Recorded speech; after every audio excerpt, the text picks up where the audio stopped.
sent during Artaxerxes' time to kind of lead the people, and he gives them whatever he needs, okay? So, and he basically gives them his blessing. So now, What is the story about? now we're going to start chapter 8, and there's going to be a few different things that happens here. So let's just start and we can talk about them as we go along. It looks like there's like 14 verses of names. Yeah. I will start with all the names, and then if someone else wants to read, then that's fine. So let's start chapter 8. These are the heads of their fathers' houses, and this is the genealogy of those who went up with me. Me is Ezra, from Babylonia, in the reign of Artaxerxes the king. Of the sons of Phinehas, Gershom. Of the sons of Ithamar, Daniel. Of the sons of David, Hattush. Of the sons of Shechaniah, who was of the sons of Parosh, Zechariah, with whom were registered 150 men. Of the sons of Pahath Moab, Eliehoenai, the son of Zerahiah, and with him 200 men. Why do all of them have iron? Because that ending is like a form of the word for God. The Yahweh, like Yah, the first part of the word, the covenant name of Yahweh. So you got a lot of names that, like I or Aya. With him 200 men. Verse 5, of the sons of Zatu, Shechaniah, the son of Jahaziel. And El as well is a form of God. I don't remember what the word Jahaz is, but and with him 300 men. Of the sons of Adin, Ebed, the son of Jonathan. Okay, so Ebed means servant, so his name is literally servant. Jonathan, I'm guessing that means God gives, because Nathan means to give, he gives. And with him 50 men. Of the sons of Elam, Jeshaiah the son of Athaliah, and with him 70 men. Of the sons of Shephatiah, Zebediah the son of Michael, and with him 80 men. Of the sons of Joab, Obadiah the son of Jehiel, and with him 218 men. So this is a pretty large group going up here. It's like 1,000, more than 1,000 people here. Of the sons of Bani, Shelomit son of Josiphiah, and with him 160 men. Of the sons of Bebai, Zechariah. There's another Zechariah. There's about 15 of them in the Bible. The son of Bebai, and with him 28 men. Of the sons of Azgad, Johanan, the son of Hakatan, and with him 110 men. Of the sons of Adonikam, those who came later, their names being Eliphelet, Juel, and Shemaiah, and with them 60 men. Of the sons of Bigvai, Uthai, and Zakur, and with them 70 men. So it's somewhere around 1,000 people. So that's a fairly large group of people that are traveling there. Okay, so verse 15 now starts more of the narrative part. I gathered them to the river that runs to Ahava, and there we camped 3 days. As I reviewed the people and the priests, I found there none of the sons of Levi. Okay, then I sent for Eleazar, Ariel, Shemaiah, Elnathan, Jarib, Elnathan again. Ariel, not Ariel.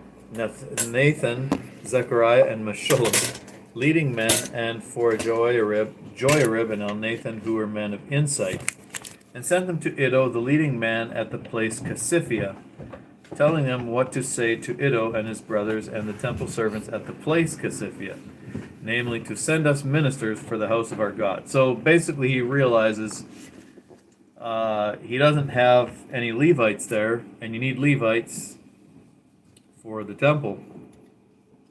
And he didn't have any, so he sent for some. Verse 18. And by the good hand of our God on us, they brought us a man of discretion of the sons of Mali, the son of Levi, son of Israel, namely Sherebiah with his sons and kinsmen, 18. Also Hashabiah, and with him Jeshiah of the sons of Merari, with his kinsmen and their sons, 20. Besides 220 of the temple servants, whom David and his officials had set apart to attend the Levites. So we had the Levites taking part of the temple, or taking care of the temple, and then people taking care of the Levites. These were all mentioned by name. So I think it was important as well to take a genealogy and to take names so that they knew, so that they had that list of who was faithful and who was obeying the command to go. And they would probably want these names in the future as well. Verse 21. Then I proclaimed a fast there at the river Ahava, that we might humble ourselves before our God, to seek from him a safe journey for ourselves, our children, and all our goods. For I was ashamed to ask the king, now this is interesting here, for I was ashamed to ask the king for a band of soldiers and horsemen to protect us against the enemy on our way, since we had told the king, the hand of our God is for good on all who seek him, and the power of his wrath is against all who forsake him. So we fasted and implored our God for this, and he listened to our entreaty. So I think Ezra, that was verse 23. I think Ezra realized he actually had a good relationship with the king, because the king said, hey, I'll give you whatever you need. Just ask and I'll give it to you. But he was embarrassed to ask. And he had already told the king, well, God is going to help us, so we don't need your help. And then all of a sudden he realized kind of sometimes what happens when you get ready, when you're preparing for something early on, when it's a long time in the future, you're like, oh, we'll be fine. And then once the day gets closer, you start thinking about it, like, oh, this really will be quite a challenge. And you start thinking about it and start worrying about it. And he's like, well, but I can't go back. I can't ask him now. Maybe he'll think I'm trying to manipulate him or something. So then he's like, let's just pray. And we believe this anyways, right? We believe this anyways, that God will protect us. But let's pray, because it would be pretty embarrassing for something to happen to us after I told the king I didn't need his help. So, so Ezra kind of realizes they're like, oh, stuff just got real. And like I told you guys, I don't have it up there, but remember I told you on the maps you can take the desert, which is extremely dangerous, that goes straight across from Babylon to Jerusalem. Or you can take the route that most people took, which was up and around, right up the Euphrates and then right down through Syria into Israel, because it was much safer, there was water, there were people, and that's the route that most people would take. But either way, there's still bandits on the road no matter where you go. And so you really need God's protection. Okay, so let's go to 24. Does anyone else want to read? No? You want to read? Yeah, but just this section. Not for Okay. 30. I'm just gonna do short stuff. 24. And I separated 12 of the leaders, and now I know how to separate 12 of the leaders of the priests, Sherebiah, Hashabiah, and 10 of their brethren with them. So they're friends or something? No, well, they have to be related to them because they're priests. And weighed out to them the silver, the gold, and the articles, the offering for the house of our God, which the king and his counselors and his princes, and all Israel who were present, had offered. I weighed onto their hands 650 talents of silver. Silver articles weighing 100 talents, 100 talents of gold, 20 gold basins or basins. I have a different word. Mine just says 20 bowls. Basins? Basins? Or basins, yeah, I don't know. How's it spelled? Basins. Oh yeah, basins. Basin is like a bowl, like a really big bowl. worth 1,000 drachmas, and 2 vessels of fine polished bronze, precious as gold. And I said to them, You are holy to the Lord. The articles are holy also. And the silver and the gold are a free will offering to the Lord God of your fathers. So anything in the temple is going to be holy, right? The priests and Levites, Well, they're it should holy, be. and the vessels are holy because it's a representation of being set apart for God, right? Even the church itself. Everyone, yeah, we believe that as the modern church, we are separated for God. We are separated from the world, not physically, because we still have to live in the world. We still have to tell the world about the Lord, but we are spiritually set apart. We are supposed to be different than the rest of the world. If we are not different, if we're just the same as everybody else, then we're not really Christians, right? So we are set apart. Okay, keep going. Where am I? What was it? 28. We 28 finished 28. or 29? Yeah. Watch and keep them until you weigh them before the leaders of the priests and the Levites and heads of the fathers' houses of Israel in Jerusalem, in the chambers of the house of the Lord. So the priests and Levites received the silver and the gold and the articles by weight to bring them to Jerusalem to the house of our God. Okay, so they brought all that stuff with them. They didn't just bring themselves. They probably brought all their families, all their animals, and then they brought all the articles of the temple back. Okay, 31. Then we departed from the river Ahava Ahava. on the 12th day of the first month to go to Jerusalem. The hand of our God was on us, and he delivered us from the hand of the enemy and from ambushes by the way. Okay, so ambushes are when you guys know what an ambush is, right? Yeah, when someone like comes up. Yeah, like they're hiding behind a bush. Like, Yeah, like unknown. think about they're hiding behind a bush, ambush behind a bush, right? And then they jump out. This is what robbers would do, and they still do this today, right? They'll just jump Thieves in. and There's a lot of criminals, that's what stories they in the do. Bible. They ambush you. There's a lot of stories that Jesus tell a lot about. Wait, isn't Yeah. our, Ambushes? isn't Yeah, one our of them. ambushes sort of like jumping somewhere? Yeah. So when me and my dad Oh yeah. when me and my dad got mugged in Lima, we were ambushed. They were hiding, waiting for us, and then they jumped on us. What verse are we on? Okay, and that's how bad people do things, right? They surprise you. Emboscada en español. But in this case, God delivered them from those attacks. Okay, keep going wherever. 32. 32, please. Okay. We came to Jerusalem, and there we remained 3 days. On the 4th day, within the house of our God, the silver and the gold and the vessels were weighed into the hands of Meremoth or Meremoth, the priest, son of Uriah, and with him was Eleazar, the son of Phineas. What? And with them were the Levites, Wait, that's so Josabad, Jozabad, yeah. Josabad, the son of Doesn't Yeshua, really matter. and Noadiah, the son of Binui. Sorry, Abishai, what That's did so confusing because in Exodus, I'm pretty sure, Eleazar had a son called Eleazar. Phineas, and now Phineas has a son called Eleazar. Yes, and those names are repeated over and over and over in the Bible, and it's incredibly confusing because you forget which is which. Don't worry about that too much. Most of these guys, they're in there for like they're mentioned once or twice, and it doesn't really, and they because they were priests and Levites, those names got passed down, right? So you see those names over and over: Eleazar, Ithamar, Phineas is in there about 10 times probably. But who is Phineas's? Who is Phineas's son? Well, there were a bunch of different Phineas. Phineas is. Eleazar's. Well, there were a bunch of different Eleazars too. I don't know which one you're talking about.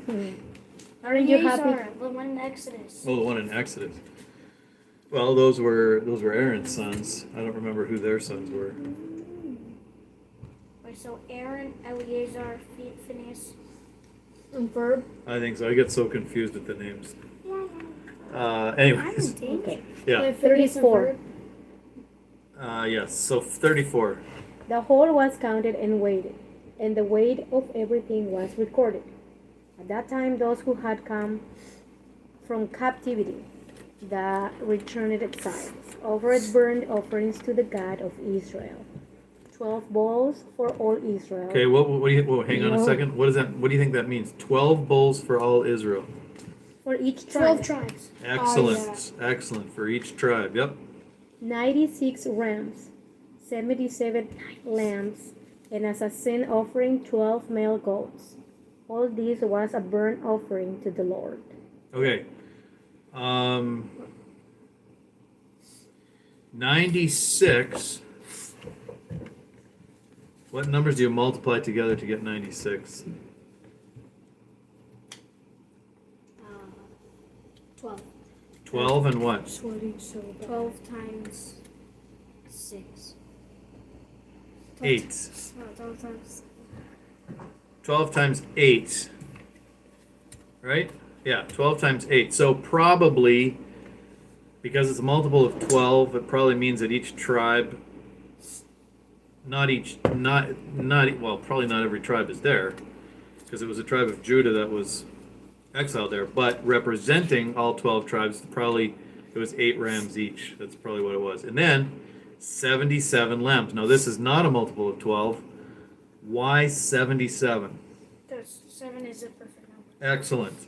Well, it Yes. could 777. And 77, anytime you get more, like if you get 77 or you get 49, which is 7 times 7, or 70 times 7. Remember when Peter asked Jesus, how many times should I forgive someone? 7 times? He's like, Yeah. 70 times 7. That is what I was saying. Okay, that doesn't mean that you should forgive someone 490 times. I forgive you. keep going over it. Wait, no. It means you live a lifestyle of forgiveness, right? That's really what that means. 490 means the perfect amount, the total amount. So here 77 being a multiple of 7 A day. is probably just represented. Now it's probably a real. I mean, I'm not saying it wasn't a real number. It probably was a real number. They probably actually sacrificed 77 lambs. But what I'm saying is it's symbolic of like double perfection, probably. And then 12 male goats, again, 1 per What about tribe. would this be extra perfect? 777,777,777,777.7. But in Hebrew, okay, I'll tell you something about Hebrew. Okay, it takes forever to write out a number. A number that's like even just in the hundreds, it's like about 5 words. It's really. Like French. Yeah, I'll show you sometime, but it's because you have to write, and they're not always written the same way. You know, sometimes like the 100 is first, sometimes like the ones are first, and then the tens, and then the 100. It's just, yeah. But they didn't have like the nice, anyway. Okay, all this was a burnt offering to the Lord. Okay, read the last verse. They also delivered the king's commissions to the king's satraps. Satraps, again, remember those were like the regional leaders. So like if Persia is a kingdom, then the satraps were like the provinces. So it would be like the satraps would be like the governors of the states. Mm-hmm. Or in Canada we have premiers. Or Premier, alcaldes? the premier. No, they were bigger than mayors. Okay. They were bigger than mayors. Satraps were very important people. They weren't just mayors. As far as I know, maybe I'm wrong, but okay. Did you read the last verse? No. And to the governors of the province beyond the river, and they aided the people and the house of God. Okay, so the king and his officials and everybody who was in an important position, they helped the Jews go back to Jerusalem. They helped them rebuild their temple. And yeah, they were very helpful. So again, we come back to, as we always have to when we read a passage in the Bible, we have to come back to what is the main reason? Uh-huh. What is the main thing that we're trying to find here?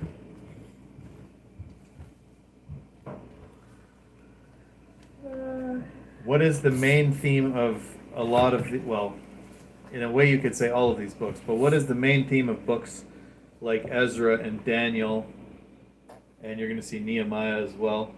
What is the main thing going on? What should we read this and say, oh, Ezra is this incredible man? No. Should we read this and say, oh, Artaxerxes was such a nice No, king. He sent them a bunch of stuff and he did all these nice No, things for because them. no man is perfect. Also, a lot of them sin too, because a lot of people, let's say, with Daniel, they're not Daniel, David, King David, I think. I get mixed up with Daniel, but I think it's David, the one that defeated Goliath. Okay, yes. Because like a lot of people, like when I was younger, I thought he was a really good guy because everyone only did the good stories. Yeah, until you read all the bad stories. Yeah, I was like, kind of The like Martin Luther King. the tendency is to turn human beings into heroes. Right? That's always the tendency. And we have to resist that when we read. In the New Testament, it's a little bit easier to do that, perhaps. But in the Old Testament, a lot of these stories, these people do tremendous things. What Ezra is doing here. Now, we're not denying that Ezra is doing amazing work. Mm-hmm. We're not denying that Daniel was an amazing guy. We're not denying that kings like Cyrus and Artaxerxes helped the people out a lot and were very good to them. We're not denying those things, but we're not celebrating those people. Who are we always celebrating? God God. and Jesus. So what is going on in this chapter, chapter 8, that we can celebrate God? What is going on? Because God is not mentioned a whole lot here. He is mentioned in verse 31. Well, there's a few times. There's a few really key times when God is mentioned, and each time that God is mentioned, they're saying something about God. So what is it? What should we be focusing on in this chapter? And really, a lot of these books, there is a central theme to these books and these chapters. So what happened in this chapter? Just them talking about people. Ezra, what did Ezra do? He gets a bunch of people together. And build. And what do they do? Where do they go?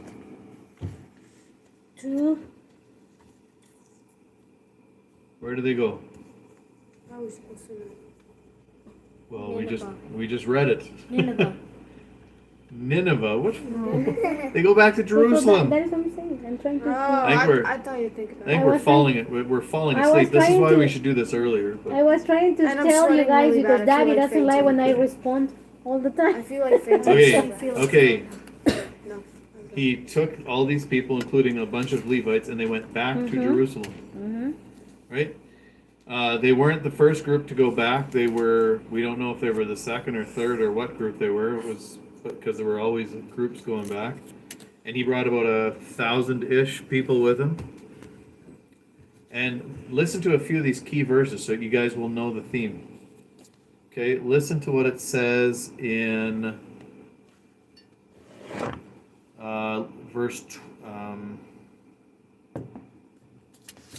verse 18. Listen to what it says. I'm going to read you a couple verses and then you tell me what the theme is. Are you listening? Yeah? Okay, verse 18. And by the good hand of our God on us, They brought us a man of discretion, and then it keeps going. Then in verse actually, let's go a little bit further ahead. Verse 31. The hand of our God was on us, and he delivered us from the hand of the enemy and from ambushes along the way. Okay, so there's a couple little verses in there that tell us what we should be focusing on. Which verse do you read? Sorry. What was on them? Remember, anthropomorphism. What's the anthropomorphism? The hand of God. What does it mean when it says the hand of God is on us? What does it mean? That means he's protecting you. Okay. He's protecting us, or in this case, he's protecting them, Guarding us? guarding them, Blessing them. blessing them. On their side. He's on their side. Excellent. When the hand of God is with you, he is guiding you. He is leading you. He is blessing you. He is providing for you. He is protecting you. That's what it means. To have the hand of God on you is like to have everything you need from God. Remember how this was a dangerous journey? And Ezra realized, oh, hey, we didn't ask the king for any protection on this really dangerous road. So maybe we should pray. And they prayed. And did they make it there safely? Yes. Yes. So the hand of God was on the book in the Old Testament. The hand of God is providing for his people, for the remnant, the group of faithful people. God's hand is always upon them, providing, guiding, leading. You understand now? Mm-hmm. You understand? That's always what we're focusing on. And books like Ezra and Daniel that we just read, these are books that are constantly showing God is in control. God provides, God does miracles, God is in control of history. He will always protect his remnants, always protect his faithful people. Doesn't mean nothing bad will ever happen, but generally speaking, he is always with his people and bringing about whatever he wants to happen. Isn't that amazing? It's like basically like when Israel, it was in the desert. The cloud protect The them. cloud and the pillar Right. of fire. It's basically his hand. Yes, and that's what we see all throughout the Old Testament is that theme. It's like God is always with them. God is with them. And it's a terrifying thing to think about God not being with you. Have you ever thought about that? God not being with you? That's a terrifying thing. I think when I was younger, I thought that way a few times when I cry, when I suffer, when I went through hard times, I feel like, Lord, where are you? Are you with me? You know? And we all have to do that journey. But when you get mature and get to know him better, you know that he's with you 24/7. Yeah. Yeah. Amen. And he's amazing God. Sorry, keep going, Daddy. Yes. Chloe, do you have anything to add? No. Do you have anything to add? Maybe you should ask them. I think you asked the question. Yeah, right? not Clay. Don't. If they ever feel sometimes alone, that God is not with them. And when? Not really. No? I always feel like he's with me. Sorry? I always Good. feel like he's with me because he is. Good. Oh, that's good to hear. I love that confidence. Yep. And there will certainly, over the course of your life, you will see it more and more Right. and get more and more confident. At this point in my life, like I had doubts at one point. I don't really have doubts anymore. Right. I don't really think about that. Like it's just, it's God has done too many things to doubt it. It's just And the thing is, I like, would say yes, he's on my side all the time, but he doesn't help me all the time. So He doesn't help you all the time. no, but he's He didn't with have you to all the time. Help you help you in what to give you what you want No, I'm saying when you're in pain, and he doesn't do anything. when you're in pain. Yeah. Well, He doesn't take away all your pain. God never promises to take away all your pain until you're in the next life. Some of your pain, but certainly not all of it. But He will Oh, help no, you. it's not. He will comfort you. Not really. when you're talking about physical pain, when your Yes. tummy hurts. Physical pain. Oh, Well, well, you Well- know, we And have like to. when you get beaten up by someone, nothing happens. It just happens again. Oh, you ever been- well, Chloe, what book are you reading right now? Job. Away from you. And as long as you're nowhere near the kind of problems that Job had, you're doing pretty well. Well, Job didn't really do anything wrong in that situation. He didn't do anything wrong. No, that's the point. In the situation, I mean, he probably has done wrong things in his life. Yeah, but generally speaking, he was a righteous man. Certainly by human standards, he was. But that exactly proves the point, Chloe, that God never promised He's going to take away all your pain. Not in this life. Never promises that. He didn't promise a in life fact, of ease. in fact, Jesus basically promised that certain parts of our life will be harder because we're Christians. And spiritually, I guess he kind of would be with you, because I would say, I mean, he would be like, well, you have to decide your own, what you want to believe and what you won't, so. I can't really hear you. So, like, yeah, when you're, like, like, in a spiritual way, if, like, you're Christian, yeah, he'll be with you, but, like, if you're kind of, he's gonna be like, well, I mean, I can't really force you, you gotta choose. Right, of course. So, there, he's not really with you. But, Yeah, the But you have more to make your own yeah, decisions. That's before right. and- That's right, and the more you commit yourself to Him, the more He will help you. But like I said, He's not going to prevent every bad thing from happening.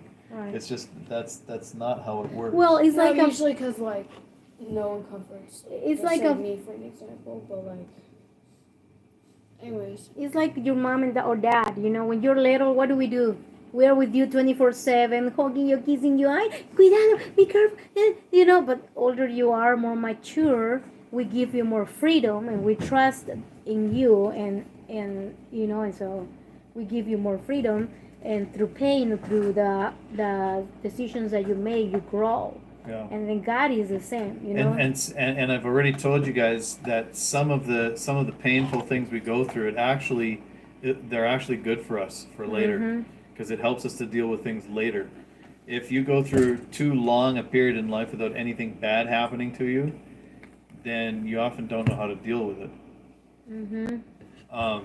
And our journey of faith is really something that only we can do. Your parents can't live your faith for you. There is, you guys remember the famous story of Abraham when God tells him to go and sacrifice Isaac? Remember that story? There's something very key in there that almost everyone misses. When he gets to the place where he is supposed to make the altar to supposedly sacrifice his son, when he gets there, what does Abraham tell remember he brought his servant with him? What does he tell his servant? You remember? to not fear the Lord. To stay. He's not allowed to go with him, and a lot of scholars believe that is actually symbolic. So when Abraham stops, his servant has to stop there. He's not allowed to go with Abraham, and the reason is because this is his ultimate test of faith.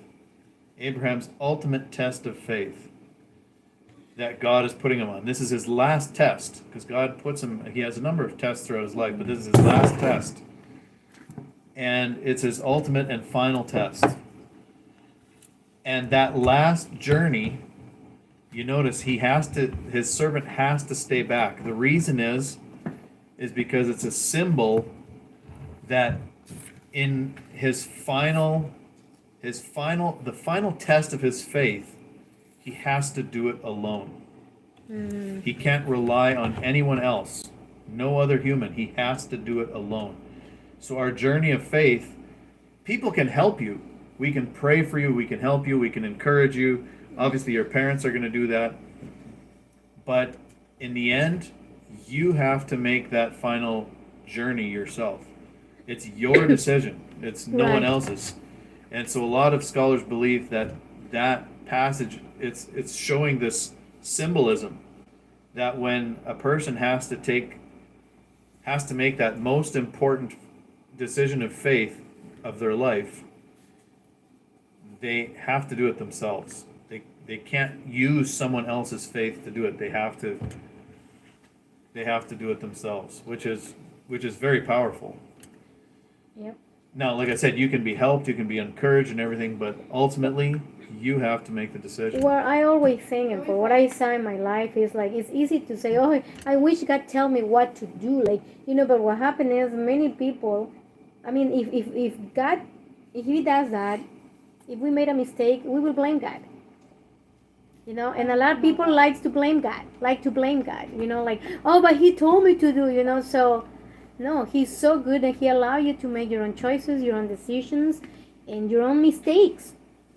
Through that, you grow, and through pain, you grow, and become closer to God. All right, let's pray. Chloe, we're going to pray.